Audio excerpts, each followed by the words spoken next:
I'm so excited about today. So we've got Interwoven, Textiles Near and Far, and we have a star-studded panel. I'm fangirling everybody up here. We just want to say thank you to our co-sponsors, Woodmeister and William Ravis, and our panel sponsor, Dover Rugs. And I'm just going to hand this over to Margot Shaw, the editor-in-chief of Flower magazine. Thank you all for coming this morning. I understand there was some revelry last night, so I appreciate all of y'all just coming on. And I want to thank NHA, and I want to thank this panel and Niven Breen for the Design-a-paloozas that they put on all over the place now that are so wonderful. This panel has been interwoven as well, and y'all will see that once we get into this. But I'm just going to do some quick bios here. Eliza Harris, on the end, is the Chief Creative Officer of the American heritage brand Sister Parish. She's the great-granddaughter of design icon Sister Parish.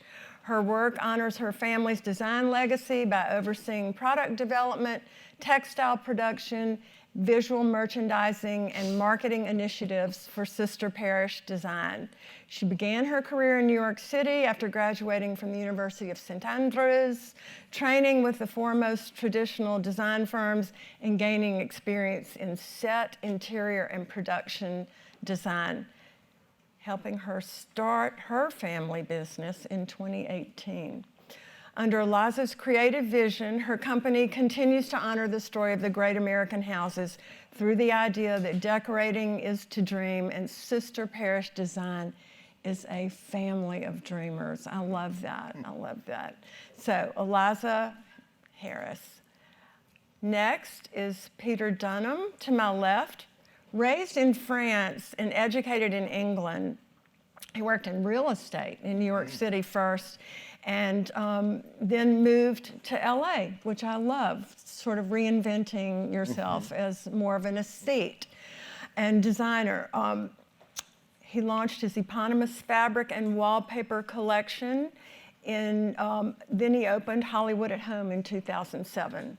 His style has been called Merchant Ivory Moderne, which I don't know if y'all have seen all those Merchant Ivory films that are just so dreamy, and they're these collages of beauty and textiles, so I love that term. He's known for restoring landmark houses and collaborating with renowned architects on ground-up projects.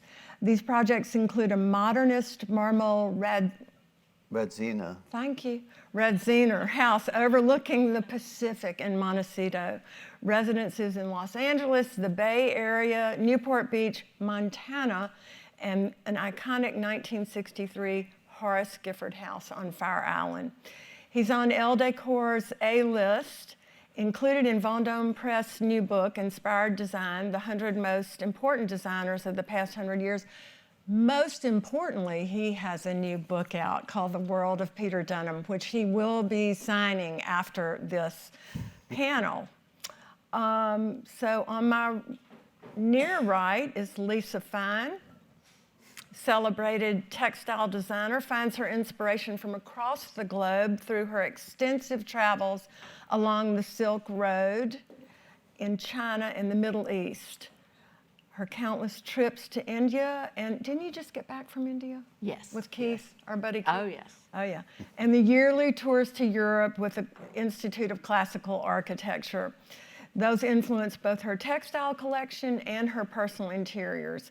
The vibrant colors and patterns found in India were your original inspiration, right? Yes. And we see a little bit of that here. Recent additions, not a lot, but well, she's got seersucker, so she's got this whole European, Eastern American vibe. She is really interwoven. She's a contributing editor for Town & Country and lives between New York and Dallas. Her textiles can be found in 19 showrooms worldwide. Her work has been featured in Elle Decor, House Beautiful, the New York Times. I'm not going to talk about all those competitors. Lots of other titles.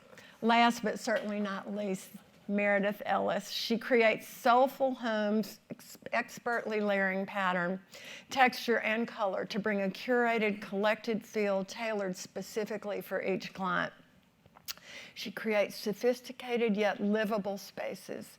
She began her career working for Bunny Williams in 1998 and was senior designer under Michael Smith. Some wonderful chops right there.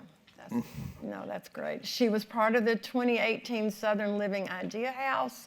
She's the founder and owner of James, a to-the-trade showroom with locations in Dallas, Houston, and New York City, representing dozens of well-respected lines of fabric, wallpaper, furniture, lighting, and carpets for Texas and the South. She's busy. Okay. When you mentioned all those showrooms we're in, I mean, Doesn't that make you tired? she's like the top one. Yeah. Just so you Yes, know. Yeah. the best. Just so you know. Congratulations.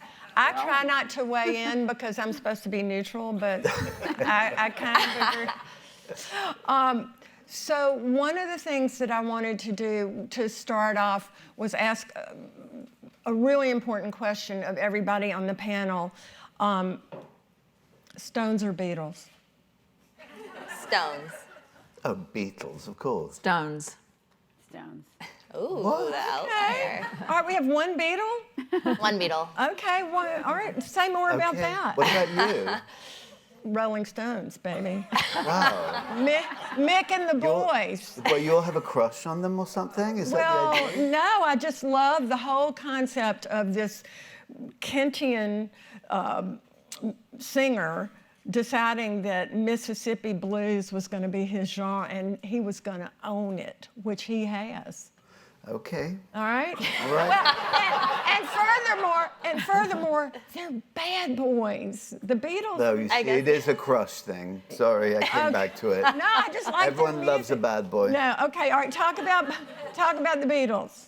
I mean, listen, the amount of work. I and know, if the you go body and of listen, work. The body of work and the differences the whole time. And like, there's so many hugely iconic songs out there that you're like, oh my God, yes. Oh my God, yes. Yeah. So you can't ignore that. No, I can't.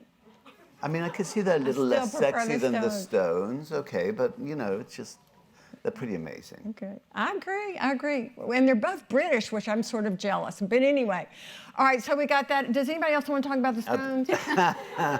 Okay, all right. So one of the real things that I like to find out from people, and I think it's interesting for all of us, is how we got started and what determined, where is that moment where we said, I must do this. I must be an interior designer. I must design fabric. I must walk into my great-grandmother's shoes. I must get out of the dumpster diving into actual houses. I know y'all don't know what I mean, but this is part of Peter's provenance. Definitely. Right? Can you just start and tell us about that? Well, I kind of always had it in me. I remember being at school, bored in math class and drawing, like, believe it or not, hotel lobby design. I don't know why. I wish I had still had those sketches. But I was always into it. And my first jobs and summer jobs, which by accident, my best friend at school's mother found us a job working for an interior designers, kind of cleaning out their basement on Sloane Street or something. And it just kind of rolled over. I go, oh my God, this is my world. It just was by accident. I never grew up knowing a single interior designer until I went to school. And another best friend at school's father was an interior designer, so that was a huge opening into the thing. But it was just like, when you're sort of suddenly faced with something like wow, this is kind of my world. And I was very discouraged from going into it, which is why I went into real estate. My father said, oh, I just wanted to go back to New York. That was my goal. And he said, why don't you go into real estate? And I said, oh, okay, I could see doing that. It was felt like it was all about the same subject. Something relevant, yeah. Yeah, and transforming it and selling the potential. That's what I really loved about real estate, was seeing the potential and seeing how much I could get out of it. So that was kind of my start, and then dabbling. So I think there was just no pulling away from it for me. It was inside. I kind of loved the idea of rooting, creating, creating structures. I don't know, it's just there. Am I wrong though about the dumpsterness Oh, of you're your completely- childhood? I What love was that? dumpster diving. Was there something like every month So- people would clean out? I can't No, remember once what a I read. week. Did you have that when you had the apartment in Paris? But once a week, I remember, because I grew up in Paris. So there was a thing where they would collect like non-rotting vegetable type of refuse, right? You'd put your old baby carriages out and whatever. And I remember there was a constant fight with the concierge of our building in her little apartment underneath me, who could get there first to raid. And there were some pretty nice things that they threw away. So I was like, toys and stuff. I was much more excited by that than like go-karts or whatever you were given as real gifts. You knew early on. So, and also kind of an editing of I want this, I don't want that, learning early on to distinguish Yes. the good from the merely mediocre That's stuff. still a project. Yeah. Still working project. Yeah. Trying not to just grab everything. Yeah. Which is what I often do when I go on these shopping trips for vintage and everything. So I'm slightly more discriminating of what I'm buying. But it's I just like stuff. Yeah. You know. I like all the stuff you like. We all should. I told Peter this morning that if I don't need another house, but if I ever did, he would be my first call. After reading your book. There are a lot of designers here. I think A you could lot be a of, little I bit would more call all of you. tactful. I would call every one of you, and each would have a There we room. go, yeah. No, but anyway, I just really got to know your work more, and love it. Love everybody's work. So, Eliza, tell us about you and how that moment where you said, "All right, I've spent this time in Maine with my great-grandmother's hoarded fabrics, but I must go to the next level." What happened? I think I always knew that I wanted to be part of my family business. And after university, I went to university in Scotland, and I think I did that very purposefully because I wanted to travel and see different houses and be exposed to, different places. And when I came back to the States, I moved to New York, and I really treated my career like business school. I knew I wanted to work for my family business. So I worked in interior design, I worked in set design, I worked in product design, and I just tried to learn as much as I could, and then also just do things that kind of scared me, like work on projects and buildings after work to try to learn about like how I could possibly do construction in the city and things like that. So I was always trying to stretch myself and learn. And also Susan, my mother, wouldn't hire me until, and I also wanted a certain paycheck. And so the timing was right. And then I finally now have my dream job. I'm a creative director, and I love it. And I feel super lucky that my great-grandmother started her business during the Depression, and now I'm here.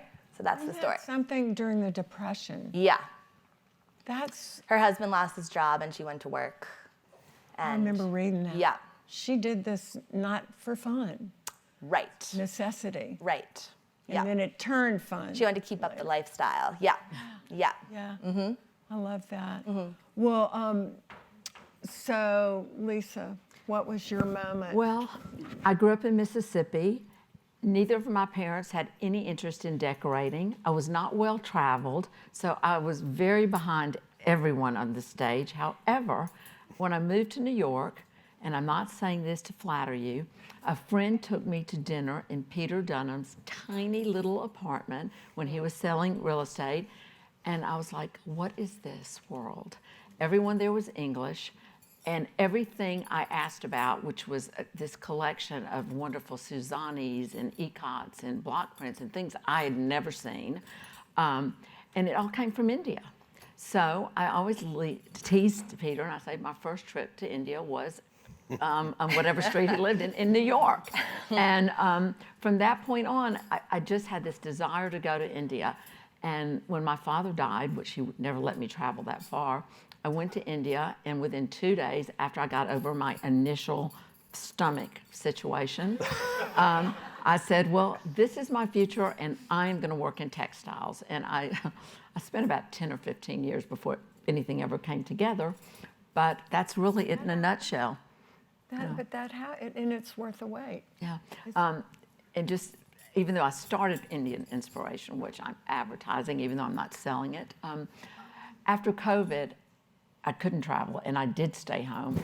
And all of a sudden, I started revisiting things that I probably should have grown up with and I hadn't seen, but old-fashioned chintzes and all sorts of floral prints. So I would say when it comes to textile, as much as I love most textiles, I have a real sort of special feeling for anything floral, whether it's block print. Are you sucking up to or me with that? No, yeah. Well, you know, I want to suck up to everybody, okay? I need all the friends I can get, okay? Well, look at all your, I'm just kidding. But I kind of have to like slap myself into like looking at things that aren't flowers. But when it comes to flowers, you know, whether it's a Persian botanical, an Indian block print, or an old-fashioned cabbage rose chintz, which I think you are very familiar with, Yes. That's really what inspires me most. But Peter gave me my start, I have to admit. Oh, you left me in the dust. Well, you know what? really We have did. made up, but when I came with my first collection, which was tiny, I went to 2 people, and he was one of them. And, you know, it was a tough entry, but... Oh, please. Oh, no, but you gave me great advice. He critiqued every fabric and said, you don't do that, do this in a different scale, do that in how many colors. And he really did give me my first great constructive criticism, which, anyway, so. We all need that. Feedback. Feedback, that's feedback. good. Feedback. No. We all need that. We all need that person. I like it. Yeah. I like it. You know, Yeah. I have a thick skin, believe We me. all need that person I like that's going to that, speak yeah. truth and love to us. Exactly. Right? Yeah. Meredith, what about your beginning, that moment, pivotal decision? Well, I grew up in a creative home. My mother was an interior designer. My grandmother was a fashion model in the 40s and 50s, and my aunt was a buyer for Neiman Marcus. And so I was constantly surrounded by creative people, but my childhood was, you know, constantly moving furniture around in my room every weekend. I was given one spot of a wall of a bulletin board that I was allowed to put my things. My daughter can probably relate. And so my mother was an interior designer, and she, even though we lived I'm from the Texas Hill Country, and even though we lived on a ranch in the middle of nowhere, my mother would go to Dallas, to Houston, and shop, and her clients were all over the state of Texas. And she would bring home fabrics from the showrooms and spread them out on our dining table and talk to me about what they were and how she was going to use them and who her clients were, and sort of show me that world. I fought for a very long time to do my own thing. I did not want to be an interior designer when I was in my teens and early 20s because I, for one, knew how hard she worked. I saw the long hours, and I was adamant to set my own path. So I moved to, I went to school in Colorado. I graduated from Boulder, and I was an art history major. And after college, I lived in San Francisco for a stint, and then I ended up in New York. And I had a friend who said that Bunny Williams was hiring. I was trying to do set design, so I was dabbling in that. And I had a friend who said, "Oh, Bunny Williams is hiring a shopper." And I was at the point Wait, where... a shopper? A shopper. Who doesn't want to be Bunny Williams' shopper? What a great job. Go ahead. And I was at a point where I was out of money. And so I was trying to live this very artistic life. And so I said, well, I can shop. And so I went in, and the rest is history. And it was, at the moment I entered into that firm and had those experiences, and it was a light bulb went off. I always equate it to how my dad and brothers talk about football. My mother and I talked about design, and it would just, it's what I wanted to do every minute of the day. Do you still have some of her legacy clientele? Oh, bunnies? Great. No, Or my your mother's. mother's. My mother's, yeah, I still work with some of her clients. So I moved from New York to then LA, and I met Peter, which is a neat. The person that I was working under at Bunny Williams, I had seen House Beautiful, and Peter's home was in it, and it moved me. It was one of your first projects, and I just thought, I want to work for him. And so Todd, who I was working underneath, said, I know him. I'll get you an interview. So I flew out to LA and met with Peter. And the first time I walked into Peter's home, he had all the strike-offs for his first collection. Oh, really? Wow. Yes. Okay. And you were showing them to me.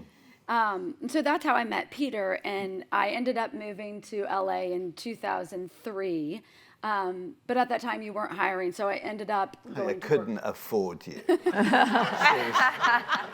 So I ended up going to work for Michael Smith. I could Thomas afford Be- you. Yeah. Definitely. Thomas Beaton first, who was amazing designer in LA. I worked for him for about a year and a half, and then I worked for Michael Smith. Long story, longer. I moved to Texas in 2009 when I had had my first child. My husband and I relocated. Part of the reason we moved back to Texas was because my mother was an interior designer, and I knew the resources. I knew the way it worked, and because I'd have an immediate clientele. So even though a lot of my mother's clients were more her age and sort of getting out of doing their homes, I did take a few, and that sort of launched me into my own business. Just getting your feet wet Yeah. and in a familiar, probably friendly environment. Exactly, yeah. Plus, Texas is so fabulous. I It's mean, so fabulous. And having my Houston, mother to gosh, call, yeah. and even though she was retiring, to be able to call and talk to her and say, I have a situation, or what do you think about this? It was nice to have a sounding board of somebody I trusted. That gave me, between my working in New York and LA, I would go and work for my mother at times for a few weeks here or a couple months here. And I always say, even though I got the best education under Michael and Bunny, my mother is who really allowed me to spread my wings. Plus, you probably heard your DNA. I mean, so you're getting to be the next generation who's going out and continuing her love and her. Exactly. But with your unique signature, I love that. There's all different influences. No design with your parents? No, but was it your mother that liked fashion? Listen, my mother liked buying clothes, and my father liked reading books, okay? We had lots of dresses and shoes and pocketbooks and books and things like that. But when it came time to recover the couch, someone literally from Sears would come with a little catalog, and my father would say, Jean, come pick out some fabric. Oh, Milton, I can't be bothered with that. You know that bores me, okay?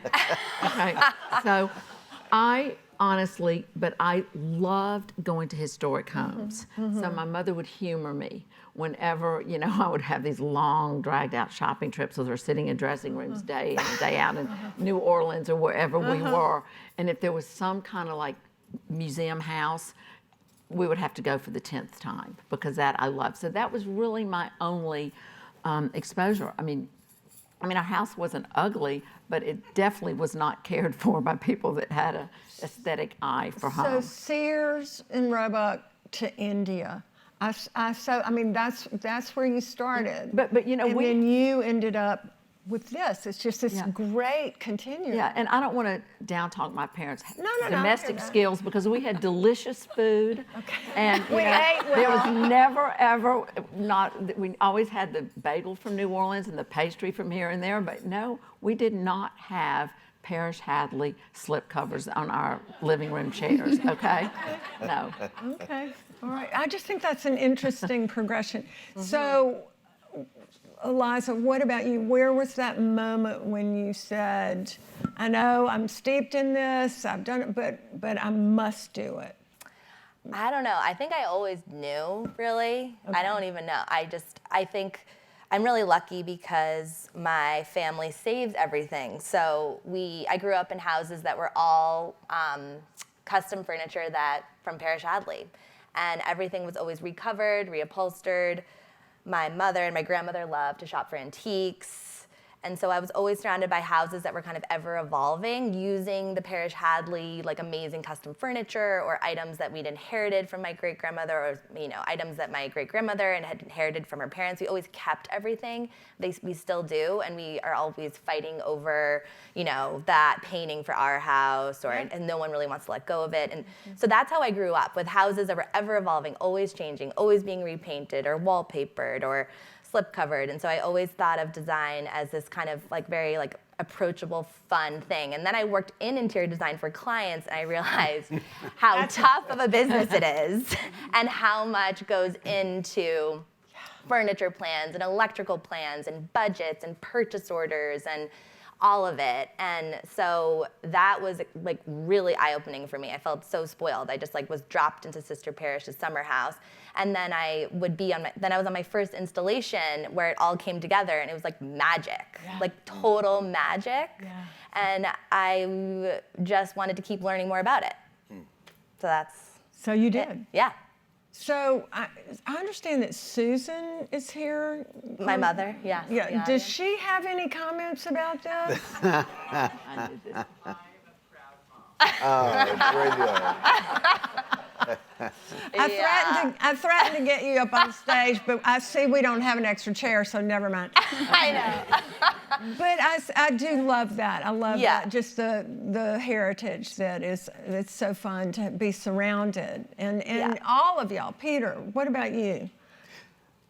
Was there a pivotal moment where you said real estate is for the birds? Well, actually, I moved to LA for love. Very bad idea, anyone, to cross the country in your late 30s for love. I'd not recommend it. However, I didn't want to. The part of real estate that interested me wasn't the part that was what the market's about, which is getting a listing, sitting there, just keep going until you sell it. Not interested in that at all.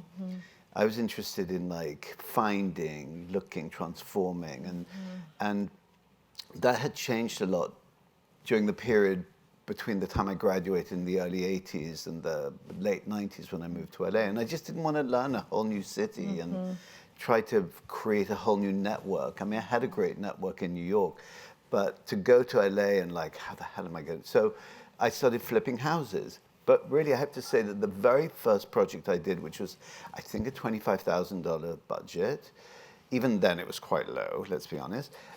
But there was so much satisfaction from the first job. I realized, oh my God, this feeling. Yeah. This is the feeling, the kind of the drug that we're after, which is creative satisfaction. Yeah. And I love that you said that, because it's just the click moment when you realize, oh, wow, I've been missing this in the 15 years. Now, I learned a lot in real estate in New York, which was great. I learned how to read budgets, deal with people in financial terms, make them trust you, make them comfortable. It's hard in New York, right?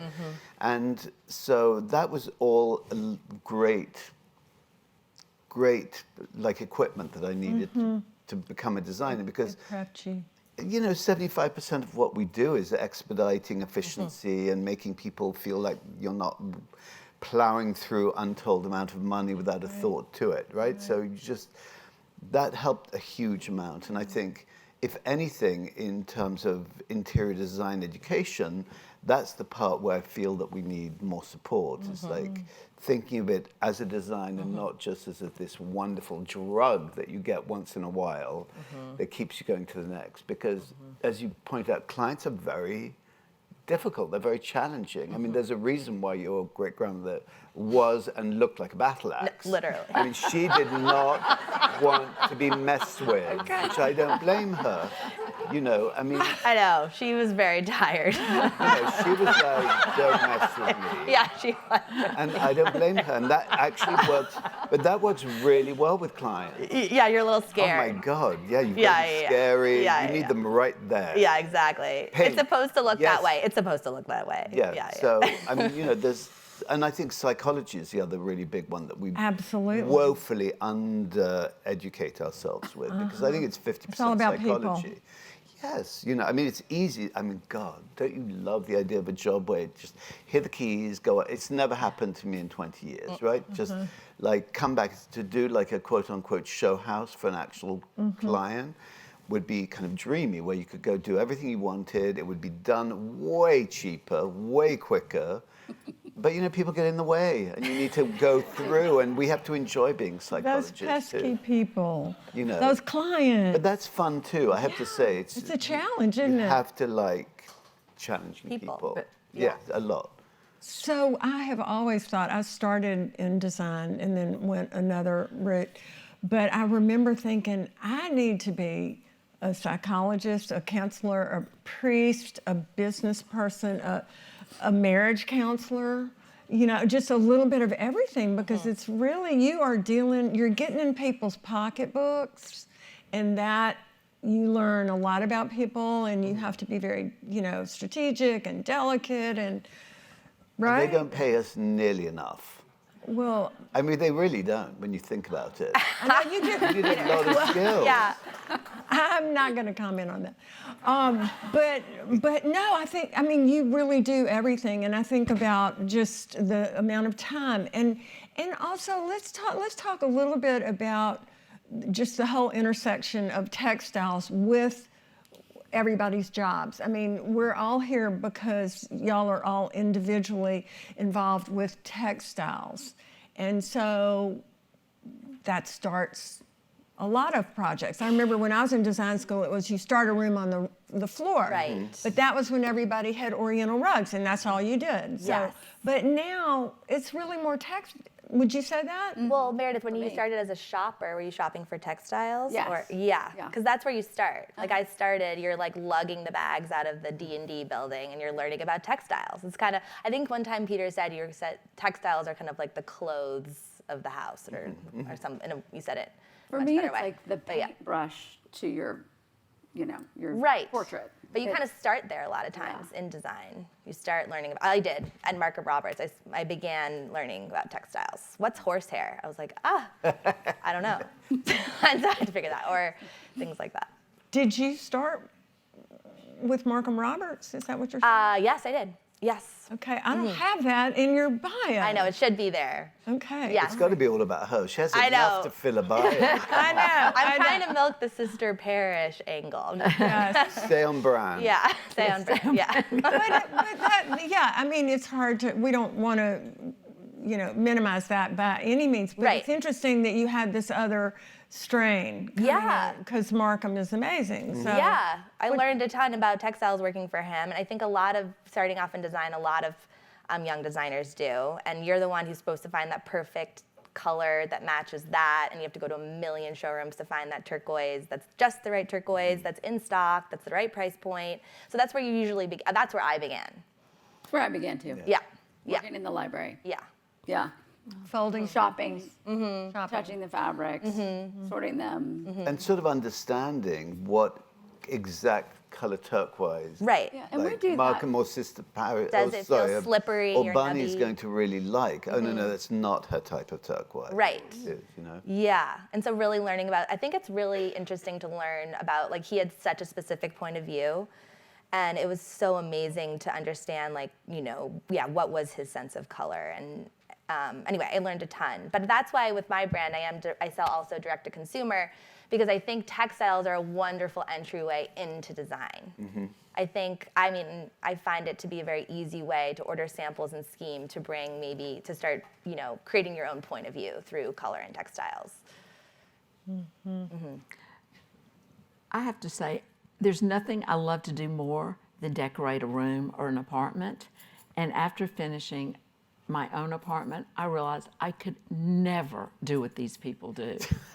The expensive mistakes I made, Right. I could have hired anyone. I mean, it's just, you can love interior design and you can think you're a decorator, but there are all these little misses. And I even had very well-known friends help me design and have a bed made and this and that. And it came from India after I was so excited, and it was so big for the room, and I was convinced that it was going to work. Even though no other furniture could fit in that bedroom, I was convinced it would work. And another friend of mine who's a well-known designer is like, Lisa, why didn't you ask me? I should have told you, okay? I was staying with a friend at the time because my apartment was not livable.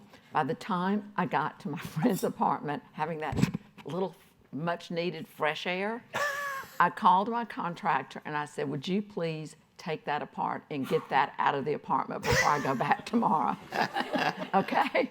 So when Peter says they aren't paid enough, I would never think that people should charge more, but there might be a little truth to that because I wasted a fortune thinking I could do everything.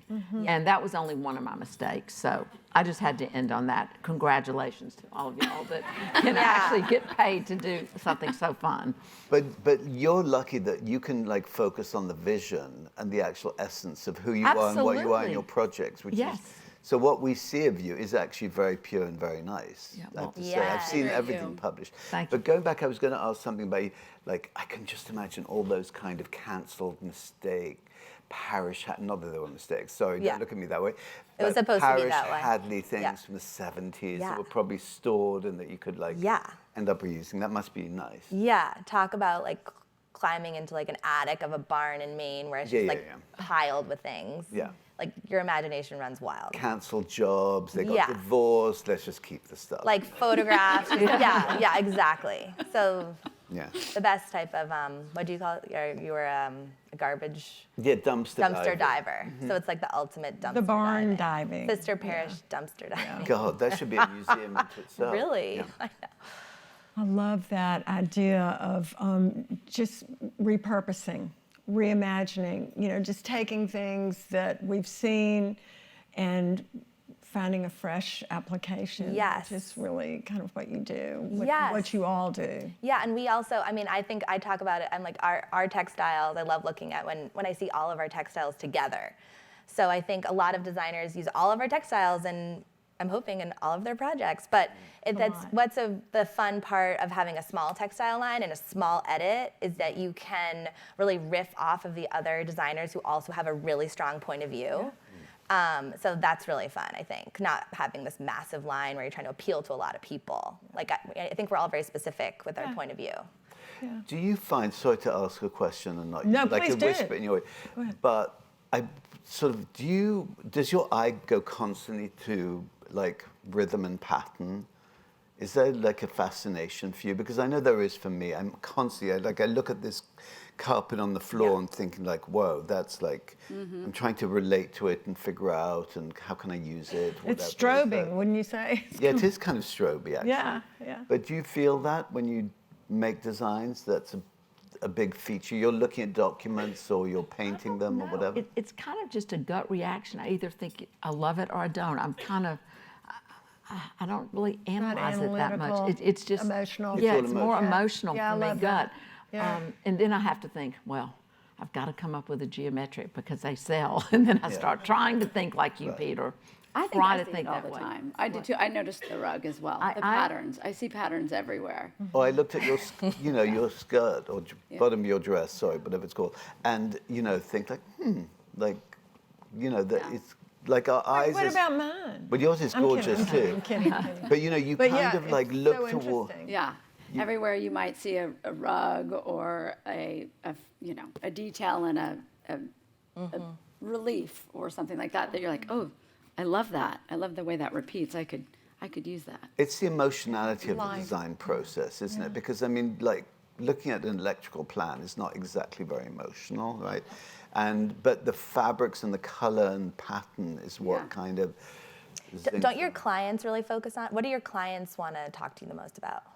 Like, Meredith too. Like when you're presenting. If they want to talk to you at all now, it's like no. But when you're No. But when you're presenting. I don't want to ruin it for your children, who I know are here, just so that they'll follow you into your footsteps, because you guys have created such an empire in Texas. Yeah, they're here for a reason, the front row.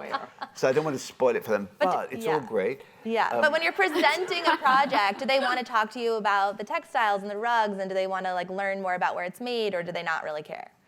Or It varies. Yeah. It varies. They really want the whole scheme in one Right. one Yeah, dump. yeah. Like, no. And I'm like, I just have to work it out. It's going to take a while, and I need to find the pieces, and then I build up, and they just don't want to hear it. Yeah. Okay, never mind. I think was they thinking- expect sometimes that you have the answer immediately. Yes. Like, I need to think about it a little Yeah. bit. There's a lot of factors. Yeah. But for the textiles, that's where I always begin. I know that we were talking about that a minute ago, how we were trained to start with the rug. And it was because we did so many Orientals. But I really start with the fabrics. It's where I paint my picture of the color schemes and how I want what it to feel like. And so the fabrics is where we always start, and they're always patterned.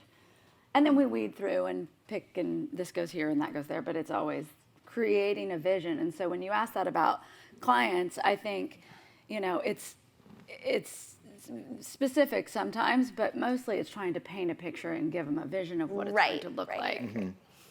So what, Meredith, specifically got you into textiles? How did you decide? You just wanted another layer? You wanted another... Well, I started in design as a designer, Yeah. and then I moved into opening the showroom 10 years ago. So out of my love of fabrics, and Peter was influential in that, because at the time that I was moving to LA and saw him, and then he opened Hollywood at Home, and when I went into Hollywood at Home and saw Lisa and Peter's and the grouping that you had, it was emotional for me, because it felt like where I was from. Linen and cotton and natural and organic and beautiful. That was what spoke to me. And so when I moved back to Texas in 2009, right after the birth of my daughter, there was a lack of a showroom that represented all the beautiful fabrics that I had got accustomed to working with in LA and New York. And so that's where I started, was with the showroom.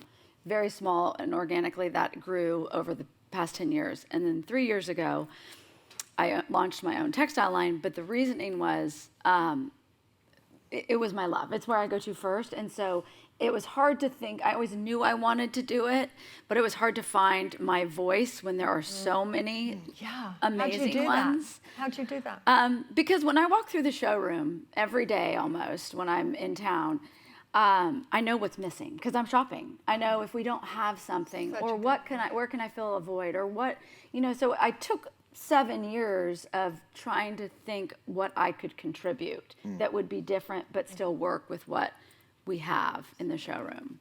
I love that. I also saw you building like a brand separate from your design firm. Like I saw you formulating a color palette that was James's, and like formulating a point of view that was separate from your design. And then I've seen that kind of evolve into your textiles in a way.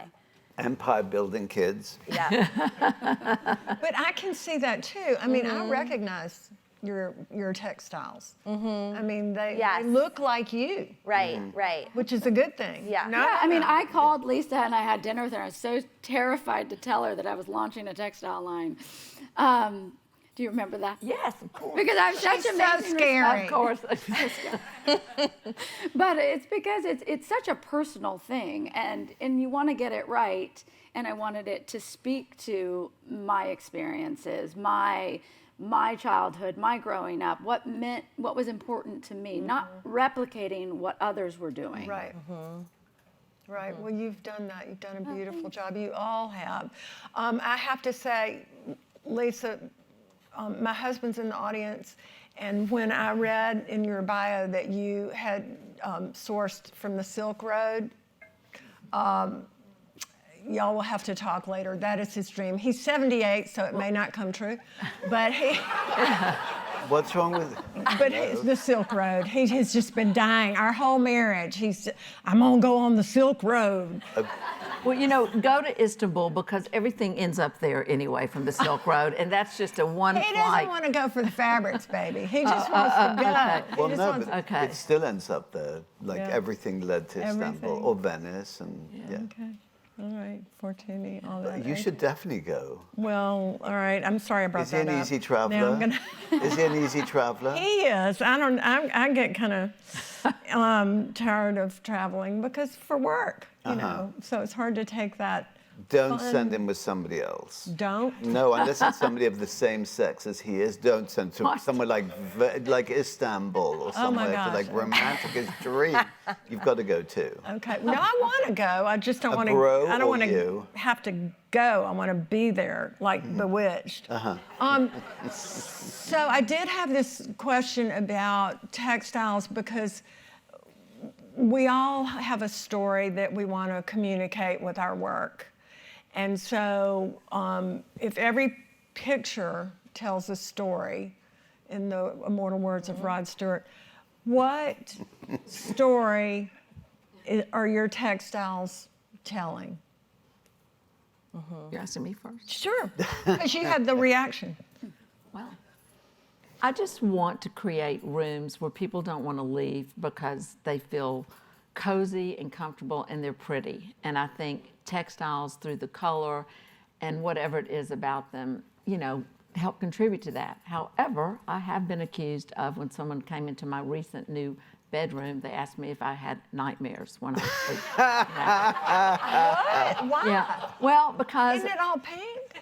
you know what? It's a strong fabric, but I wanted to do a Sister Parish kind of cabbage rose pink and red flower, but because it's my business, I thought I had to get out of my comfort zone.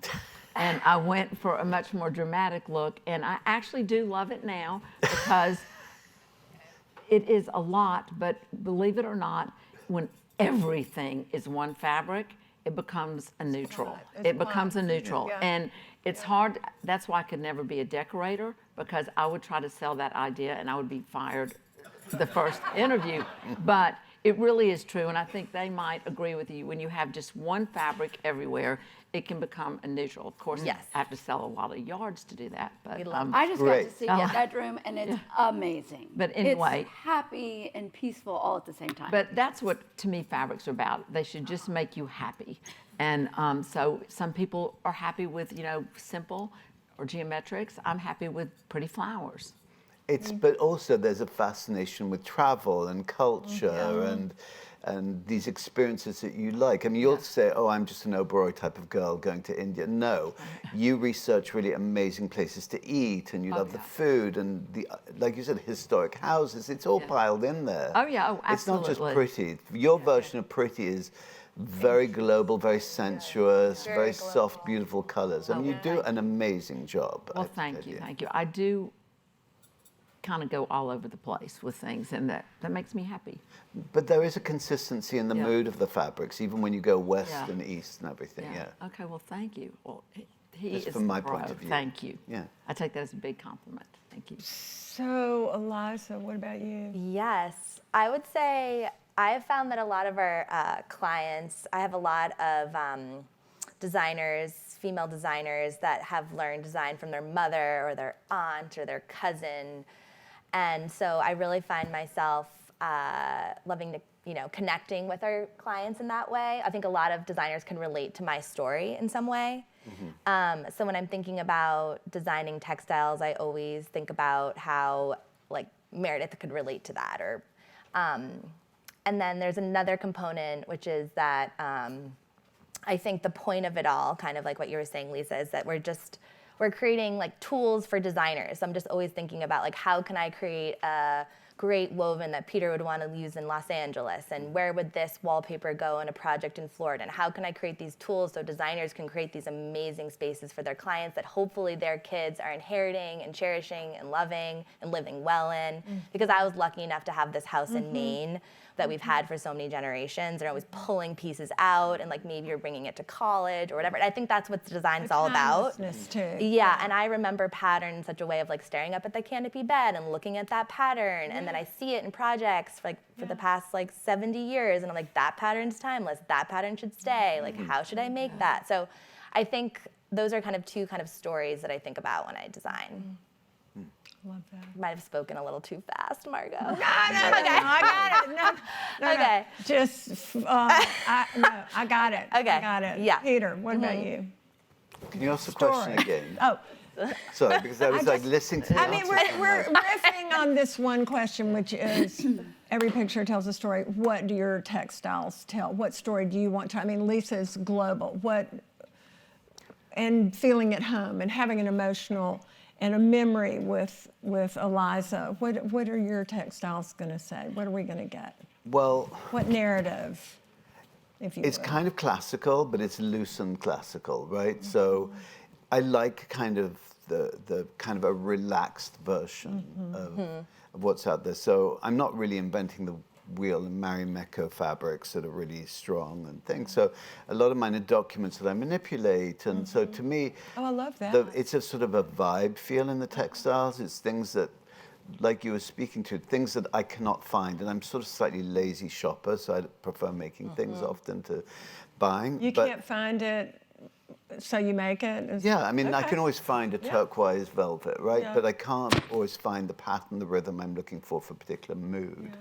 And so, and a lot of it speaks to my experiences and my DNA. I mean, we have a similar type of house in Spain that is very, very strong atmosphere that Lisa knows because she Fabulous. published it years ago at House Beautiful. And this thing is very part of my sort of visual DNA. So, but I have others too, because I grew up in England, partly in England, where a lot of people had links to travel and to empire. I mean, it sounds really un-PC right now, but like, you know, everyone in this History. tiny It's England, in history. England, like tiny thing when you were there in the late 60s and I went to school, everyone had these connections that in the administration or they would, whatever, a lot to do with India and Asia and Africa. So for me, somehow innately, I like those sort of the tribal patterns, kind of a loose, slightly looser version. And I grew up obviously with my closest friend at school being David Hicks's son, and I sort of was obsessed with him. It was immediate like moment as well, where that geometric patterns and the contrast and the colors just really hit me over Wow the head. color. Yeah, but Yeah. I don't like it as strong. I like it more muted. I like the Yeah. designs a little bit more soft, a little bit less No purple and regular. orange for you. I mean, sometimes, but really Maybe, it's going to be more, slightly more muted version. So, you know, much as it's not a criticism of David Hicks, who I think was a genius, but my personal version. DNA, my eye is just softer, is more muted. Yeah. So, and a lot of it is this sort of nostalgia, I guess. I'm looking for those, what it brings up. I mean, I guess it goes back to the merchant ivory shtick. Yeah. You know, there's that sort of thing of a Dreamy. nostalgia poetic. Romantic. Correct. That's kind of where I'm at a lot with my textiles. I And when I love go where off you're brand, it doesn't work as well. Yeah, don't. Nostalgia is a key word, I think, Yes, for all of that's a us. good word. Nostalgia, you hit it. And That's memory. Right. For all of us. Memory. It really is. I mean, it That's feels like all of us had very strong Yeah. feelings of childhood or history. And, you know, Lisa, you downplay it and Sears Roebuck. I know that wasn't the case. One of my Sears mother's and best Roebuck. friends worked when she was a kid for Fine Brothers in Hattiesburg, Mississippi. So I know that there's more to it than that. We didn't sell fabrics at Fine Brothers. Yeah, but still, there was interest, there was Yeah, stuff yeah. there. So there was culture, and I think all of us speak to it with our different visions, you know, and but that are quite similar in a way, but not exactly. So it's- Meredith, your story, your tale. You want to tell? I your think for me, textiles. mine is because interiors evoke such a feeling for me. Whether it's a restaurant or a bedroom or a living room, it's how I want to feel in the space. So I hope that my fabrics give a feeling of sense of place. That everything that I sort of am driven by is nature. Yeah. I grew up on a ranch. I was, you know, digging up arrowheads in my backyard. We had beautiful long grass at sunset was just Movement. golden. The indoor outdoor. So my fabric is sort of a transition between the indoors and out. And whenever I'm in a space, I want to be stimulated by something that's interesting. And so I feel like it's supposed to make you feel that it's where it should be, that it belongs in that environment. And in looking at your fabrics, I get that. I get where you're from. in a way. And the movement, I'm thinking about the movement, and just I love about the arrowheads. Yeah. Because that is where you're from, that's who you are. And I guess the tale just needs to have a happy ending, and as long as y'all's personalities are involved in your work, there's going to be a happy ending, right? Yeah. I think. And so I think that's a good place for us to end because we've gone over. Because, you know, too much fun. We have time for a few questions. Does anybody want to grill? Yes. So I know that I assume most of your textiles are patterned or small, fine patterns. But how have you all worked with the last decade of this minimalistic gray, you know, cream, white with zero colors? I mean, how have you talked to your clients and said, no, I think we need color? Has that happened? Question. Do you want to answer? I mean, I don't think people come to me. I don't have anybody that comes to me that wants to do a neutral palette. I mean, they just don't.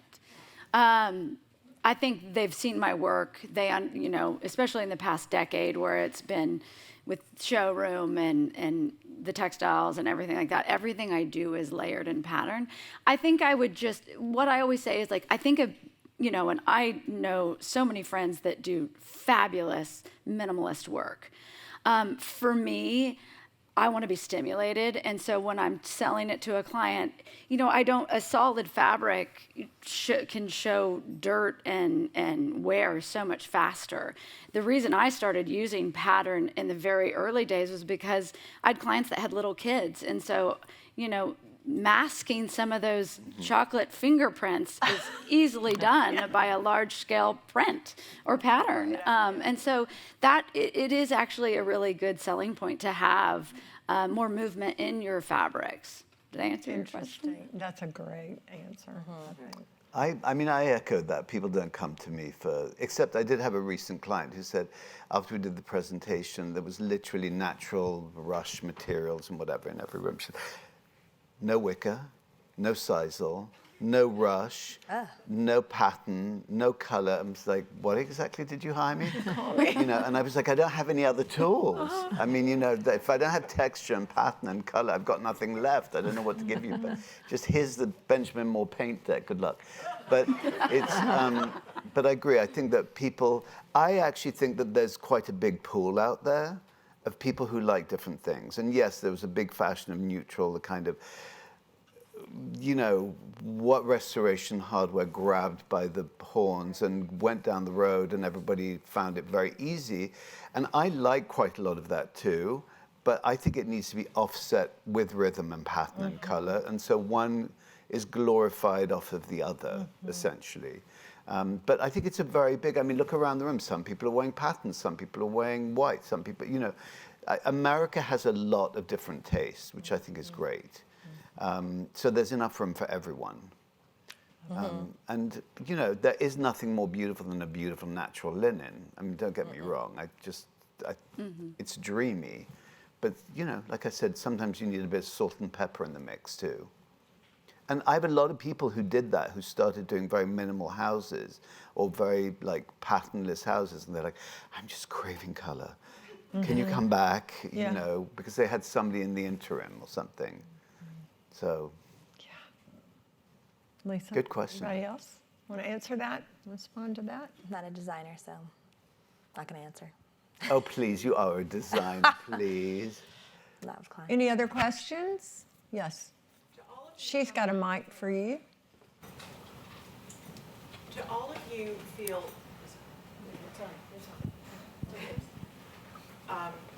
how often are you producing new collections? And what type of pressure do you feel to create new collections? Good Or maybe you think, I don't want to. I love that question. Repeat that again. That's a good one. Yeah. How often are we producing new collections? And I have started releasing one SKU a month. Oh, wow.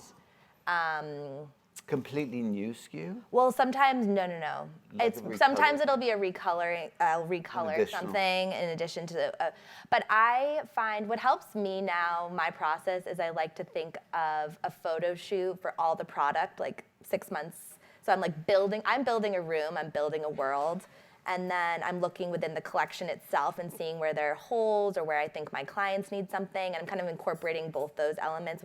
And so now that I have that kind of, I've come up with my own system. I used to be like, ugh, so much pressure. But then if you plan far enough and ahead and allow enough time for creativity to make mistakes and edit, and if I have my world at the end of it, then I'm really excited, and I feel like I'm really giving something, like making our collection better, not just adding stuff and feeling just like I need to do something new. That's the worst feeling, and it's not. Yeah. I never stop. And I have a joke with the girl who works for me because she gets these weird texts from me at all hours every day, because when I see something, think of something, whatever, I let her know before I on to the next thing. And I said, I guess, Charlotte, it's kind of like people that count sheep when they go to bed at night. I sit and think of fabrics and colors and what I'm going to do. Like, seriously, it just, and as long as my bookkeeper doesn't fire me, I'll just keep doing it. It's a gut thing. There's no method to the madness, rhyme or rhythm. It's just ongoing. And Inspiration. I mean, sometimes I think I've got to stop, but I don't. Don't. It's like the diet the next day, okay? That's the way I feel developing fabrics. I love doing it, and I think about it all the time. Yeah. I think from the showroom perspective, we do like people to do it yearly. And you know that, me. because you can launch a new fabric and you'll see an existing fabric from years past that all of a sudden becomes relevant. Yeah. It ignites more interest in what's been done before. So much good stuff. Are you listening? I know. Are you telling me that I'm driving you crazy? Because I really do. I know the one I do. pattern I never a stop. I mean, month no. might be really annoying for me. Never. Sorry. Well, there is something as well to what you spoke to, is that producing new keeps interest in the old. But there's always stuff that I'm excited by. I'm always frigging looking, dumpster diving in some form or other. So there are things that I want that we have to actually pace out. We have to create a pace. I mean, the Schumacher thing of creating a new SKU all the time is a really good discipline to keep the focus on it, keep the messaging on it. So much of our messaging now is not the messaging techniques we had 20 years ago. And you have to keep that focus, and we can't possibly do that. And plus, supply stuff is so complicated. You realize, oh no, they're going to be 4 months late, or no, the strike-offs didn't come on time. And so you're slightly paralyzed by the processes that happen around you. And so I would love to come up with like a March and September thing, but it doesn't always happen. We have a showroom now at 200 Lex in New York. So now we know like what's new, what's next is coming up in September. So we have something we've been working on that's new, that's a bit stellar, in my opinion, but forgive me. And so we know, and similarly in LA at Hollywood at Home, we have like Legends, whatever it's now called, LA Designs, much nicer name. So we're looking to do new things for that. So whether it's in furniture, whether it's in textiles, you kind of go towards these goals that push you, which is really helpful. But I think the end of the game, the people who like what you do, want to see something else. They want to see new. I mean, they want to see oh, that's cool. That's the same vibe. That's why I love them. And designers want to see something new. I get a lot of feedback And it brings from them designers. Like, I really want you to make this. Yeah. So I make it. Do you do custom stuff for them? Yes, we'll do. But then I'll just get this color. Two yards like a and lot of people. I get know. lost. I Yeah. know exactly. Yeah. You know what I'm thinking? Yeah. 25-yard minimum. Yeah. Yeah. Even that. Yeah. I know. We laugh because we all have one big decorator who, no matter how many colors you have, she will have to have a custom color. I mean, it's really funny. So we're all laughing. Who's that? I'm kidding. I'm kidding. I'm getting flashing lights on Okay. my little screen saying Okay. it's We gotta over. go. It's time to be through. So I'm just going to thank you all and thank this great panel. Thank you so much. Thank you. Well, I missed my chance to have a question, so I'm just going to ask, and then you can please. tell me later. Which is, I really want to know what each of your favorite pattern is from all of your collections, and you can't tell me I love them all. I want to know. I just want to know.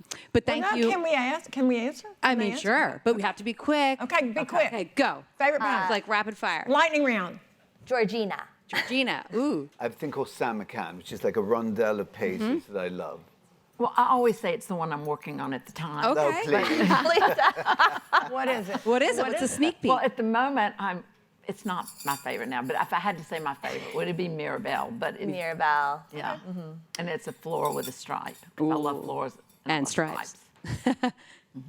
My second collection is launching today. And Wow. Yay, congrats. Thank you. What's What it is called? it? Was it? I Your missed it's favorite? called Catalina. Catalina. I love that. All Did anybody right. ever All right. tell Well, you thank smell you. like Thank you for Catalina? indulging me. What'd you say? So what is yours, remember that Peter, from- again? Samarkand. Postcards Oh, from gosh, the I love edge. that. Yes. Oh, yeah. Well, I have to say what I love about all of you is actually how much you respect and are inspired by each other. I mean, that was my biggest takeaway, and I thought that was really wonderful and sweet that you each had a story about each other. And so thank you for that. That means a lot, I think, to the design community. Thank you, Dover Rugs, for sponsoring. After this, we are telling everybody if you want a signed book to meet us out front, and we'll do that. Thank you, Margot and panelists. Thanks, That was Margot. wonderful. And thank you. Thank you for coming. Go.